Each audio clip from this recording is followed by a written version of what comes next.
homemade strawberry jalapeno jam. It is so delicious.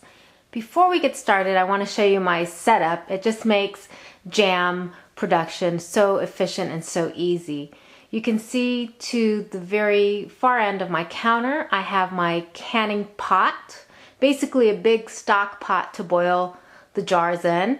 I have already soaked and rinsed the rings for the lids, and then I have a small pot of water, which is where I'm going to simmer the flat part of the lids. You can see here in the forefront, and then 1/2 pint or 1 cup jars.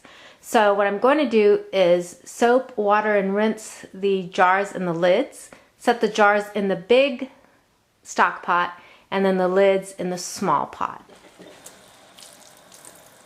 Alright, so I've got my jars off to my right, just soap them inside and out.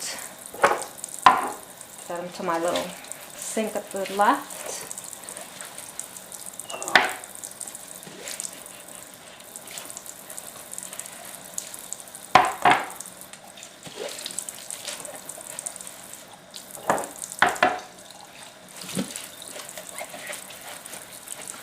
And having this set up just makes it easier for me. Okay, I've done all my jars. I'm going to go ahead and do the lids. And then I'll rinse them once I'm done soaping everything.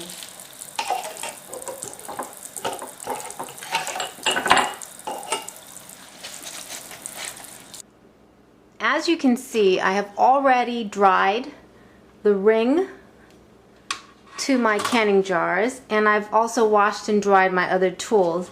This multi-purpose device is a combination magnetic lid lifter and bubble remover. So this portion will go into the jam-filled jars to release and remove some of the air bubbles.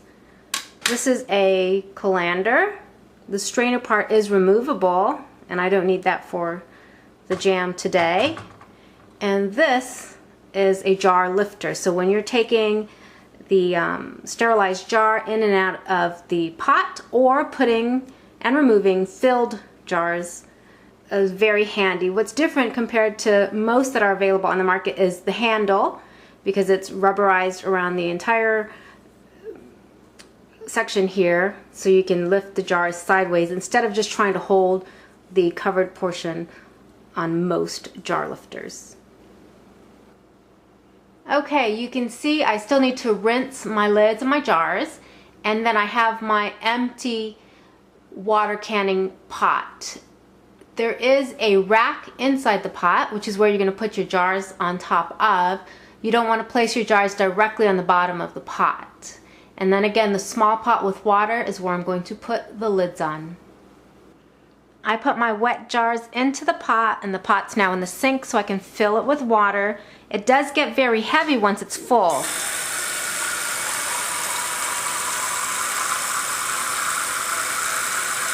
You're going to fill this up to about an inch, a little over an inch above the tops of the jars.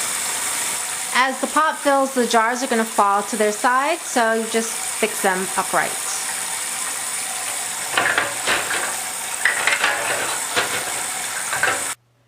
I wiped the bottom and the sides of the pot, and it's now on my stove on the left large burner.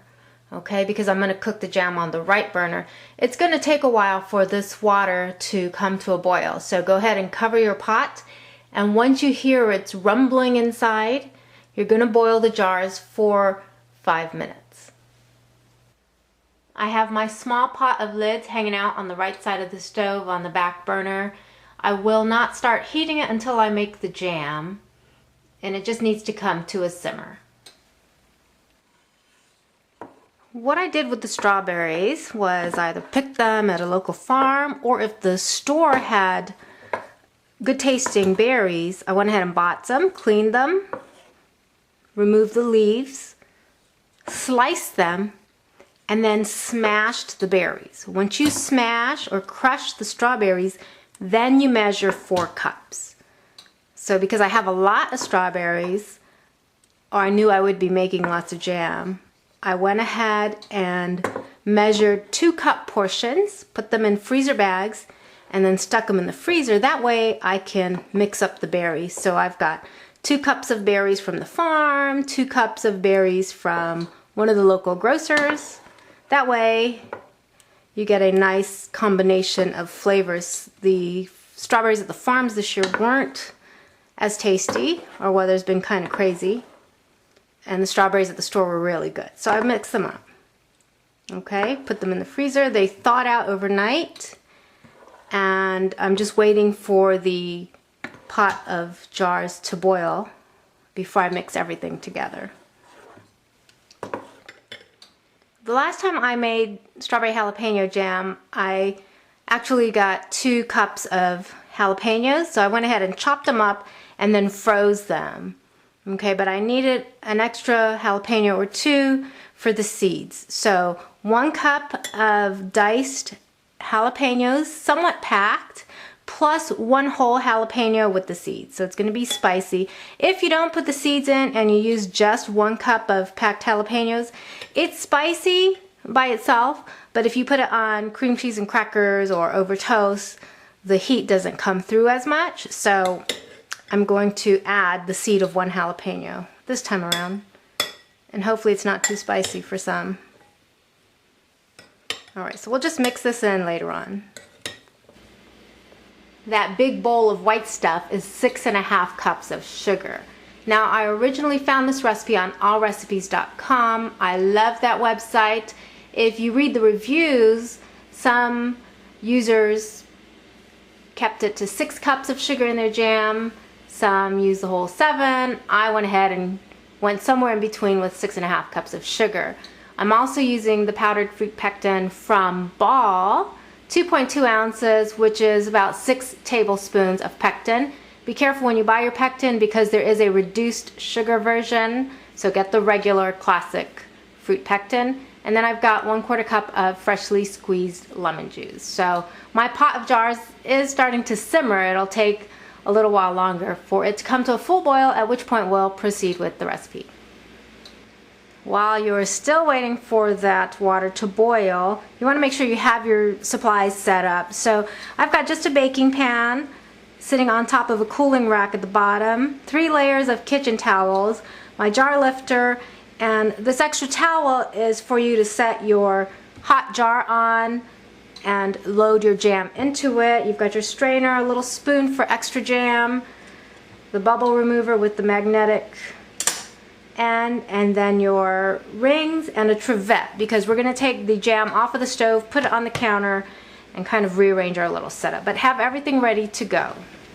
Can you hear my water? It's finally boiling. So I turned the pot, the small pot with the lids on, to just lower than medium and let that heat up. Now I'm going to add the lemon juice into the pot and sprinkle in my jalapenos. That way when I put the pectin in, it disperses. Some people mix the pectin with the sugar, but in this recipe we're adding the sugar later. So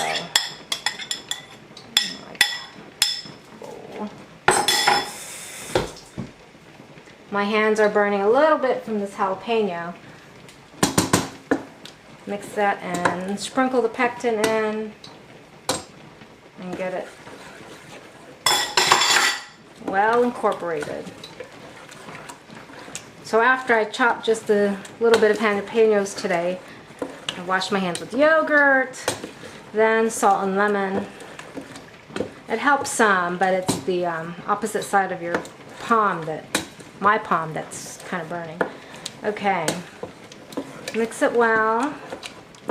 And then I'm going to use my Immersion blender because I do not like chunky jam.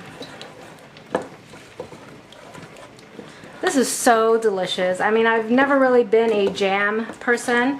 However, my husband's colleague gave us a good number of homemade jams and jellies, and it was so delicious. Once you have homemade stuff, you can't go back to the store-bought things, or it's just not as delicious.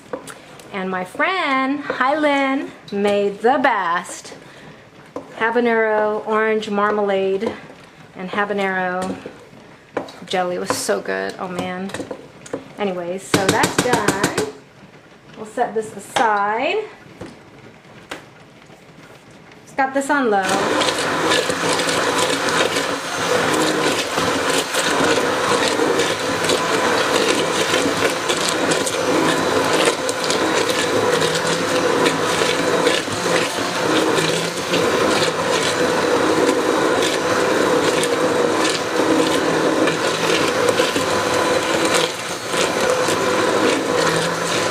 I suppose you could do this in a blender also, or food processor. Go out and invest in one of these, it's so handy. Whew, there's the fumes.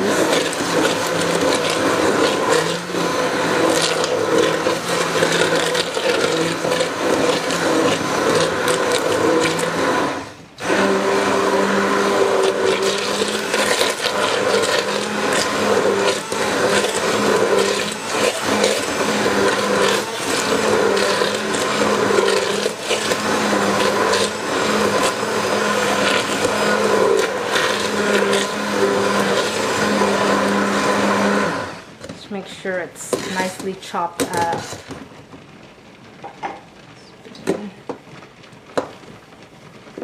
Perfect. Okay. So we'll leave that in there. Watch, you can disconnect this.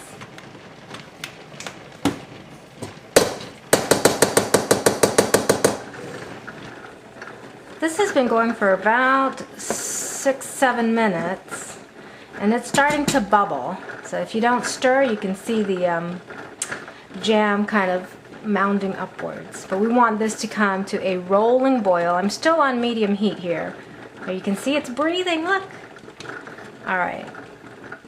I turned the heat off on my jars, but they are still boiling. See, chunks of jalapeno I didn't get, that's okay. And my lids are heating up in the back there. Although my small burner takes a while, so I'm going to pick it up a little bit. Alright. Just stir this until it comes to a boil that cannot be stirred away. You need a little spoon, big spoon, alright, to get off any foam that will come up to the top, and you can save them, so have a small bowl off to the side. Okay, it's the foam that forms at the top of the jam. And it's still good, so don't waste it. Alright, we're still not quite there yet.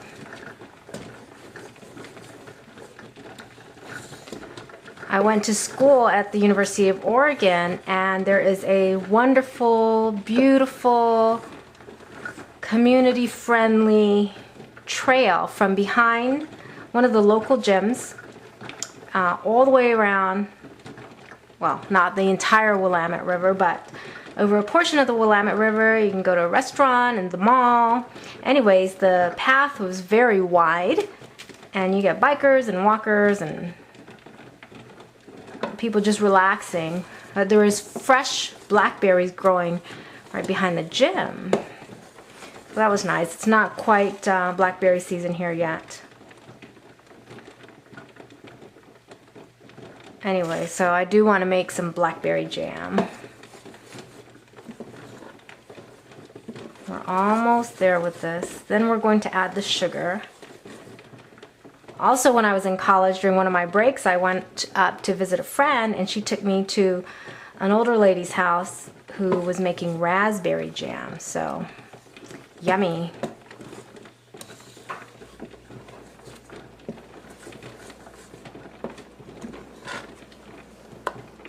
I've pretty much mastered all of the tomorrow foods I want to cook. Well, there might be one or two, but for a long time I've been wanting to make jam. Alright, so that is almost there. Almost a good boil. I constantly stir this. Once we add the sugar, we're going to let this boil for a minute.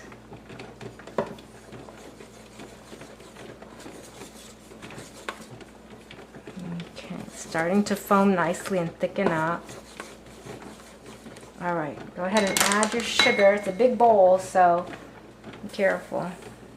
Oof. We'll stir this in. I know it is a ton of sugar, but it's so delicious. And these particular strawberries aren't that sweet. Okay, once you've mixed the sugar in entirely, we're gonna boil it for a minute. Once it's all dissolved, big pieces here.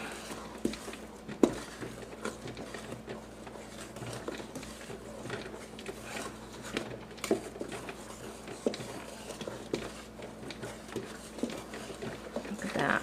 When you take this off the stove, we'll go ahead and skim some of this foam off at the top. It's not much.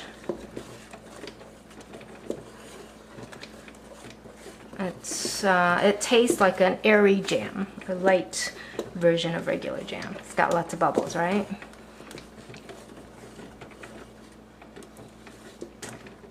Homemade jam goes great on those jam thumbprint cookies.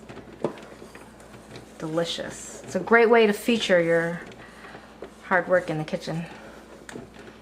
I'm always in the kitchen. Make sure you're stirring, getting the bottom so it doesn't burn. Look how pretty that is. All right, waiting for it to come to a boil. Good rolling boil. And then we'll let it go for a minute. And we're ready to start canning this, so to speak. Don't forget your lids are heating up. A little simmer.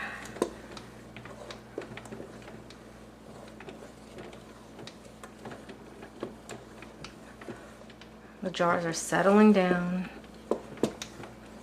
The water anyways. Look how pretty that is. Man. Still have the pot on medium. It's breathing, look.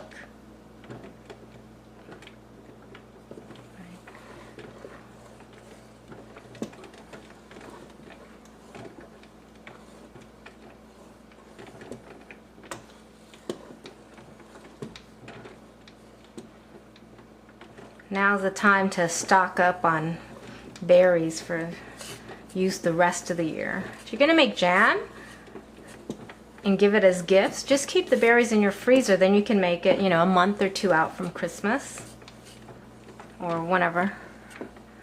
But I like using the half-pint jars or the 1-cup jars because you can enjoy some yourself and you can give them as gifts. So 8 jars. This batch will fill 8 half-pint jars. Come on.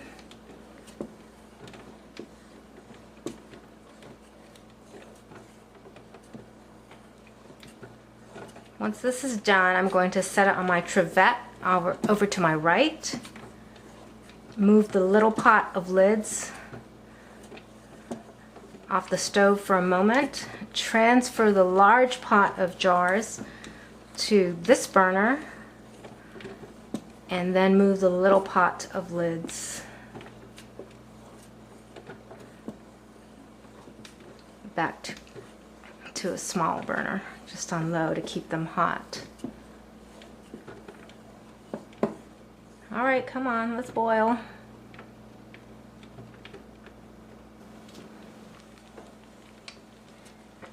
It is coming to a rolling boil now. You see as I stir it, okay, the bubbles are still coming up. So that's what we mean when we say let this boil until it cannot be stirred away. So I'm going to set my timer now for a minute. Make sure you're constantly stirring this. My lids are still heating. My jars are still in the covered pot of hot water, which we brought to a boil. I have a trivet. The fumes from the jalapenos I have a trivet set off to my right and all my supplies that I need. You can feel it's getting thicker. And this will thicken as it cools, you know.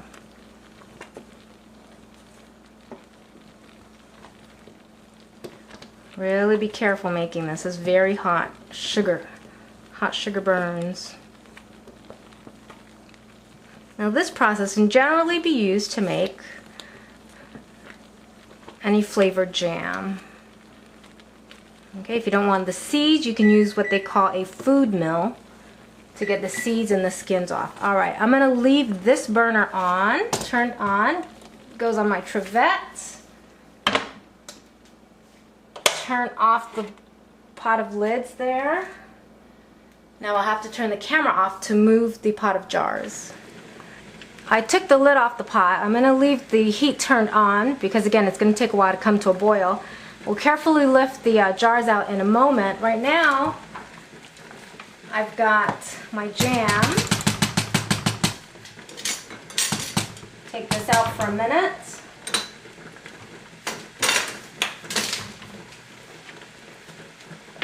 Alright, just scoop out some of the bubbles into a little bowl. We'll let this cool, and this will be the first part of your jam that you can use. And more bubbles this time around than I did last time. Foam, they call it. Also, I'm going to put a 4-cup measuring pitcher of water into my microwave and heat that water up in case I need to add more water to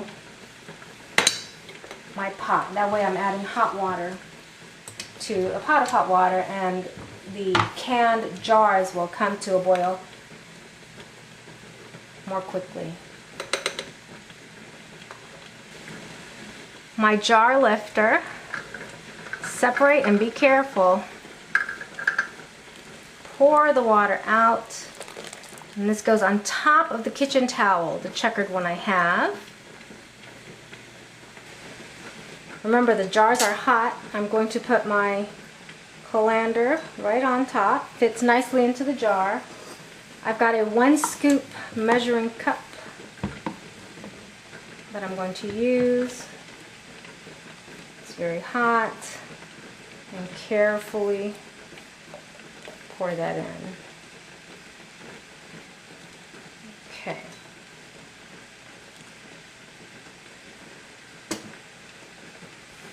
I have a stash of napkins here.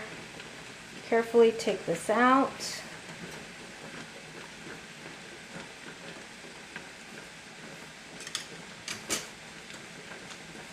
And run the long end around the jar, the sides. Any air bubbles there will come up to the top. And you're looking for 1/4 inch to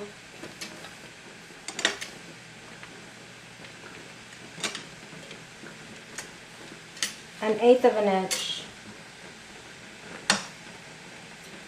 from the top. So I'm going to add just a little bit more. Make sure this doesn't drip.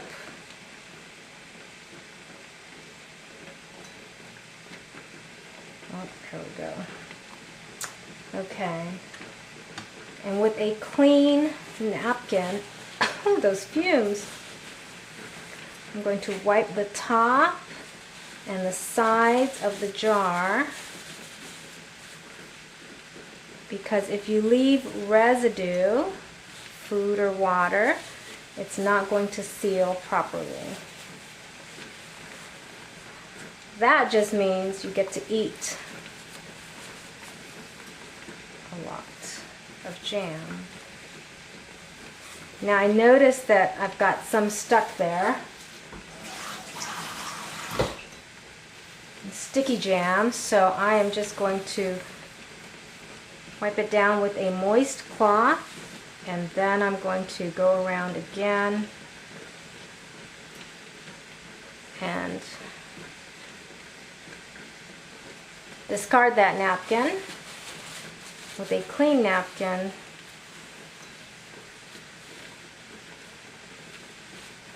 Go around the top and the sides. Okay. Now I'm going to walk around the camera and grab a lid.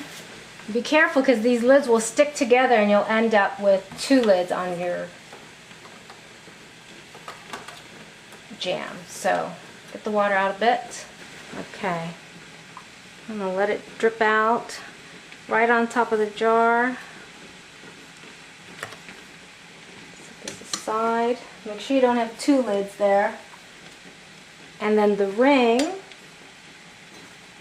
kind of wipe that off without lifting the lid. This goes on top.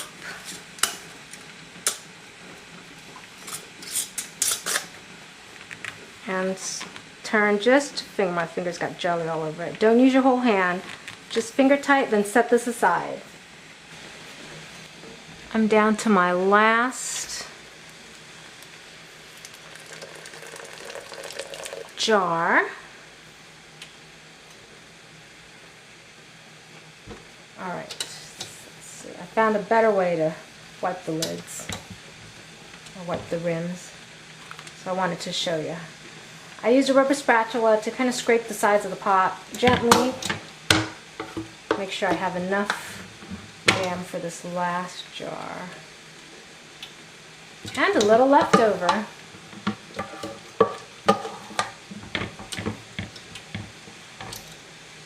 Just a tad. Okay.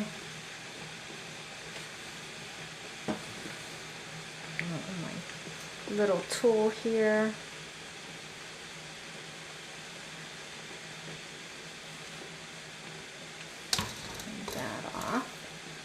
Now I'm going to wet my napkin just a little bit, and instead of moving my hand around the jar, I don't know why I didn't think of it earlier, but I'm going to just turn the jar carefully. It's very hot.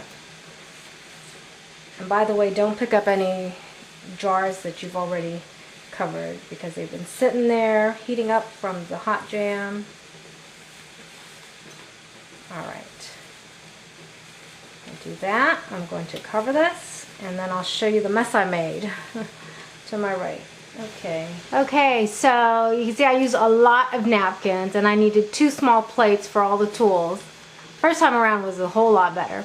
Anyways, I'm going to use a jar lifter to put the filled jars of jam back into this water. Make sure it's an inch above the top of the jars and then close it and let it boil for 10 minutes. I took my pitcher of water out of the microwave because it's right above my pot here. Just lower this in. And remember, this has got to be at a rolling boil before we start counting the 10 minutes. I'm going to go ahead and turn the temp up. These jars are very hot. So when I cook, especially when it comes to anything sweet, desserts and such, including jam, homemade jam, I have to have equipment that makes everything efficient. So this particular pot I actually bought at Walmart. If you have a flat top stove, you need to make sure the box says good for flat top stove, something like that, okay? Otherwise, from what I've read, the pot can damage your stove. So I just got this at Walmart. All these other tools, the lifter, the magnetic stirrer, what else? The colander. Is that a colander? No, I keep calling it a colander. Of course, the name eludes me. Anyways, that red funnel thing I got off of kitchencrafts.com. Okay, so these are nicely spaced. Whoops. They were. Sit. Boo-boo, sit. Alright, trying to give them a little more room. And the water level still looks great in here, so I'm not going to add that extra water. And grab the cover.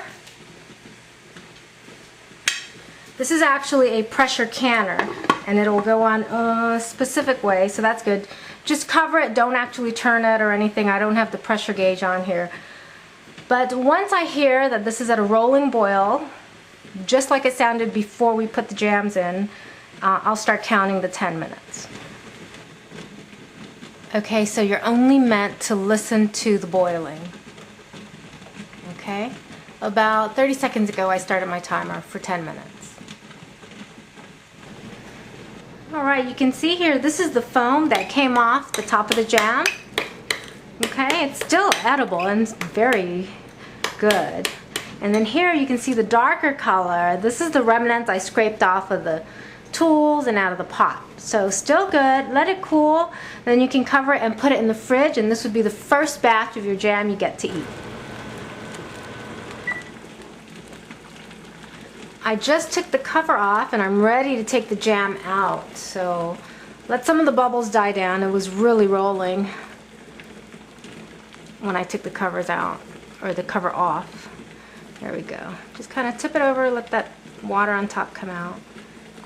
Now I've got my baking tray with the towels.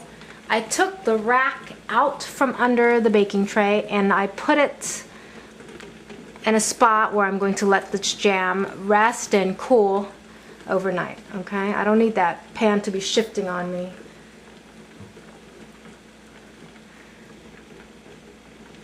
Whoa, very cool. Now as this cools down, the heat and the cooling will suck the flat part of the lid down, creating a seal. Okay, you'll hear popping noises, and that's okay. Once this is completely cooled, overnight for sure. The last time I made it, it took like 8-10 hours. But anyways, once it's completely cool, the tops of the lids should be sucked as far down as it can.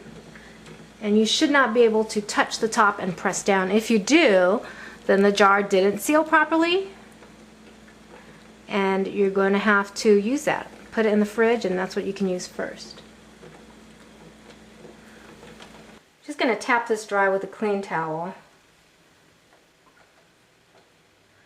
Once this is cooled overnight, and you've identified the ones that are sealed properly and you can save, we're going to take the rings off, wipe anything along the sides. Okay, you don't pick the lid up, but wipe down the sides, wipe the rims clean, and then you can date them and store it. I placed the tray of hot jam jars on top of that baking rack I was previously using, and now they'll stay in their temporary home until they are completely cooled. It's only been about an hour since I've taken the jars out of the canner. Normally you would wait 24 hours to check your jars to see if they have sealed properly, but mine have all sealed properly, and what that means is, at least at this point in time, tomorrow we'll check again. If I press down the center of each of the lids, I should not feel a give in the lid, nor should I hear a clicking sound. This is an empty jar. If you hear that noise on your filled processed jars, that means you do not have a good seal on them. And I would go ahead and just let it cool completely and put it in the fridge, and that would be the first batch of jam you would use. So I'll let this continue to cool completely, and tomorrow I'll check again, and then I'll put the flavor and the date on the lids.